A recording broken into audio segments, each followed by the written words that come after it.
let me introduce you to Unbeatable, a game where music is illegal and you do crimes. Also, it's the game of the year. You should be sitting up straight, but without stiffness, and should feel comfortable. Don't ever let yourself become tense. Now let's type some more on the home row key. Ready?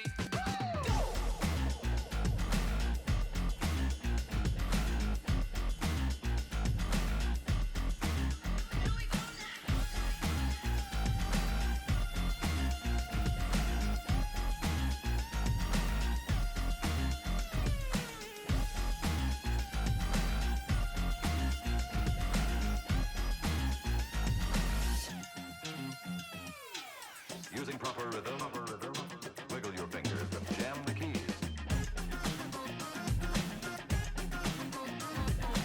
A quick snap of the finger, and with practice, that's all there is to it. What is art? Art is passion. Art is a name people use to pretend something has meaning. Art is endless creativity coming from someone. Art is something to be commercialized. Art is the inner workings of someone's mind and everything that makes them up. Art is slop. Art shows that there's deep thought behind everything. Art means nothing, and the curtains are blue. I would say that grind fiction is a small genre of things that you've probably seen before but wouldn't really recognize. It's characterized by an aura of anti-establishment energy and a resonance with the punk movement. It's often floated around the Y2K aesthetic alongside graffiti, the urban city, and it's usually presented through younger characters, like teenagers and young adults. It's also called like Shibuya Punk or Animemo, but grind fiction sounds the coolest, so that's what I use. The piece of grind fiction that you're most familiar with is likely the Persona series, a 5 at least. That's the only one I can comment on since I haven't played the others. Oh my god, just play it already, man. It's also seen in some other somewhat popular things that you might have heard of, like Jet Set Radio, The World Ends With You, and Air Gear. The Spider-Verse films might also count. I asked someone who's way more into grind fiction than I am, and they said, in my heart, they have the sauce. So if you like the Spider-Verse movies, you might enjoy grind fiction. And Unbeatable is just distilled grind fiction. You fight fascists, you cover up propaganda, and the entire thing is beautifully stylized. But it's not just about being cool and destroying government machines. There's heart to it. There's a deep soul within the entire thing that speaks to you. Not just about the game, but art in its entirety. And this is where I will put the spoiler warning. The game gets deep and crazy, but especially the back half of the game. It's not told to you directly in order. It will be confusing, and it will really require you to chew on what it says. However, it is sauced up like crazy. If any of this sounds or looks interesting to you, go play the game. It's fun, stylish, and really hit me. This game made me cry. I cannot recommend this game enough because it's one of the greatest experiences I've had with any piece of art ever. So I hope you've made up your mind. I have a lot to say, but I'm finding it hard to pick specifics, so I'll just explain it with a feeling. Have you ever had something that stuck with you? A scene from a movie, a song, a twist in a book, a painting. For me, that's 80% of Unbeatable. Something you mull over for hours and days and weeks at a time. Unbeatable and Crosscode are two of the only games I can say have had this effect on me. Unbeatable is a story about feelings. Anger, curiosity, pessimism, grief, acceptance, care. The game touches on all of these feelings for extended periods of time. However, the feeling that I got most from the game was that it felt a desire to create. A core element of Beat's story is that she needs to make music. She becomes obsessed with making an album in Chapter 4. She puts so much time and focus into it that it causes her issues physically, losing sleep and starting fights over it. Quaver wants to sing because that's what her mom was doing the last time she ever saw her. She needs to recreate the night at the place where it happened. Where what happened? Oh, well, that's a spoiler. That's a big spoiler. That's like the main spoiler. Go play the game. But outside of the narrative, it's written all over. Characters wax on and on about the need to create and what it means. Why do we feel this way? How does music channel our emotions in this way?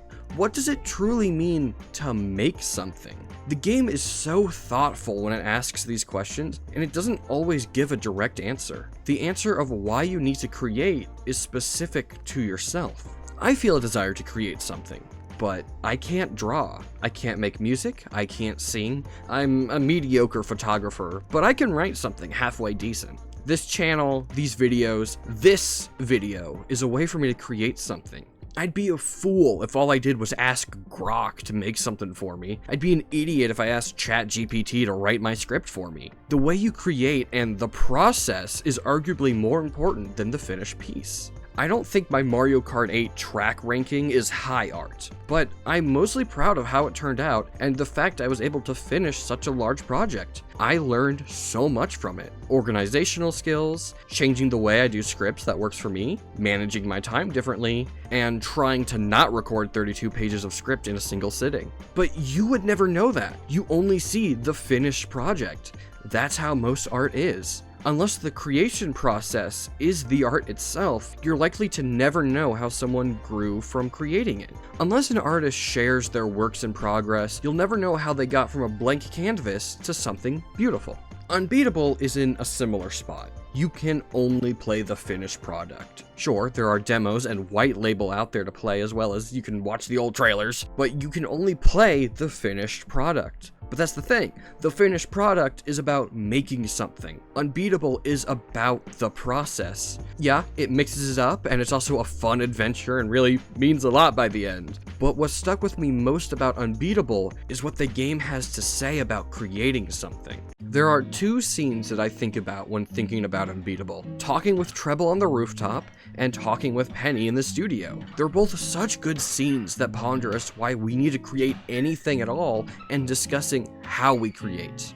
Unbeatable is truly incredible when it comes to character writing. And beyond the character writing, the need to create is baked into everything. The end game that I can't show spoilers of, the words of the music, the names of the music, and just the entire visual presentation. The game is so visually stunning that I'm impressed it took the small dev team only 7 years to create this. So much thought and care is put into crafting the areas and the stuff you can do. The dev team even makes a small cameo as the arcade goers. But I'm afraid here is where the mask slips. I'm sorry to lie to all of you like this, but this video is more of a preamble. This video is a warning. I'm going to make a full-scale video, but I didn't have time this month because it released 9 days into the month. So this is a warning. I'm going to. When? I don't know. I have stuff planned out for a couple months already. March is my biggest video ever, so probably like April, May? Not you! Unbeatable has truly changed my life. I'm 7 years better after playing this game.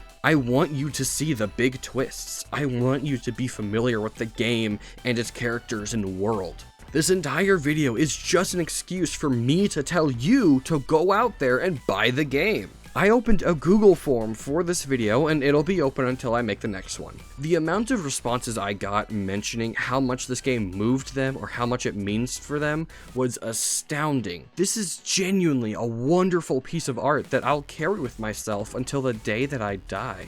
I'm seriously not joking. This game has forever touched me in a way that very few works of art have. Sure, it's a bit rough at times and it's not the cleanest, but we do our painting with the dirt.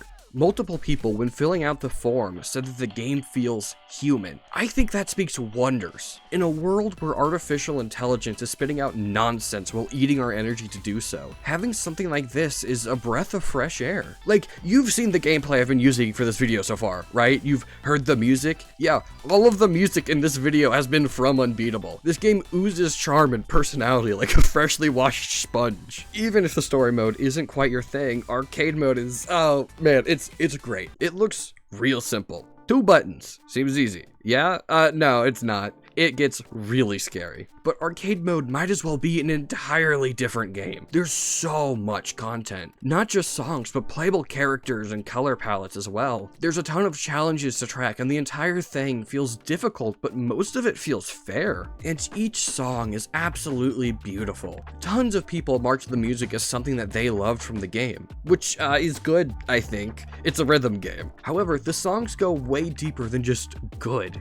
Each one is unique in what what they have to say, and they're all so good. Waiting, Future People, Bookend, and Mirror are all ones that I've seen people bring up all the time in the fan Discord. And I think that's the beauty of art. It means so much and has inspired so many people. You can tell it's truly moved a community when all we do is make memes about it. The people who made the game are fans just as much as we are, if not more. There's a lot of heart behind Unbeatable that hasn't gone unnoticed. A whole strong community has formed around it. I'm sorry for getting the voice actor of Beat, Rachel Lake, to say 6'7". No! Can you give us your best 6'7" as Beat?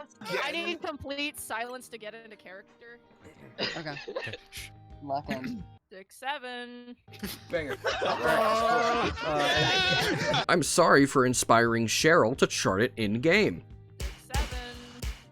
I'm sorry if it ends up in a future game patch because the devs love to commit to bits. But I'm not sorry. The fact that people who worked on this game love it so much to joke about it clearly means something. They're proud of what they made, at least that's what it reads to me. I can't imagine how wonderful it feels seeing something they spent so much time on be received by so well by so many people. Sure, it has bugs, it's imperfect, but that just makes it so much more lovely. In a world where people on formerly Twitter, I'm not calling it that, can just use a built-in AI to edit any piece of art they want, it feels refreshing to play a game unabashedly human-made. The mistakes make it feel special. The title for the script of this video was misspelled for 3 weeks before I noticed it. It's fun to look at and ponder the decisions behind every choice. Why this wording? Why put that prop there? Was this a mistake? So much of Unbeatable is intentional. It intentionally misleads you. It intentionally tells you things that seem odd at first but make sense with later knowledge.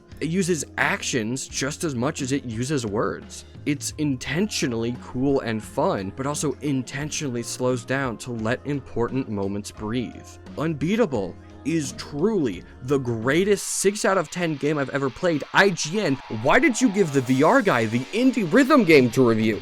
Hey, that's the end of the video. I hope you enjoyed, and I hope you have bought and played the game by now. Make sure to like and subscribe to see more of what I make, and use code RIDICULOUSTIES at the Fortnite item shop. I stream on Twitch sometimes, and have a good day. Thank you for watching.